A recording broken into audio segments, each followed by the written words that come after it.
শিশুকে হাঁটা যখন শিখাইবেন হাঁটুতে যেন বেশি কষ্ট না পায়, হাঁটুতে সাপোর্ট দিবেন। আবু দাউদের হাদিস 1109 নম্বর হাদিস, রাসূলুল্লাহ সাল্লাল্লাহু আলাইহি সাল্লাম মসজিদে খুতবা দিতেছে। ফাআকবালাল হাসান ওয়াল হুসাইন রাদিয়াল্লাহু আনহুমা, খুতবা চলা অবস্থায় নবীর দুই নাতি হাসান হুসাইন মসজিদে আসছে। নবী খুতবা দিতেছে, নাতি দুইজন মসজিদে আসছে।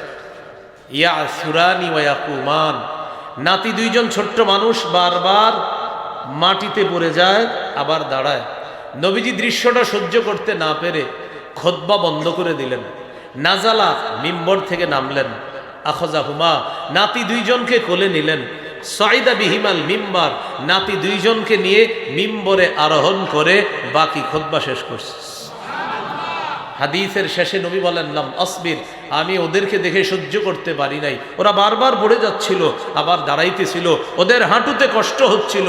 আল্লাহ নবী খুতবার মতো গুরুত্বপূর্ণ কাজ এটা ছেড়ে শিশুরা যেন কষ্ট না পায় তাদের অধিকার প্রতিষ্ঠিত করছে।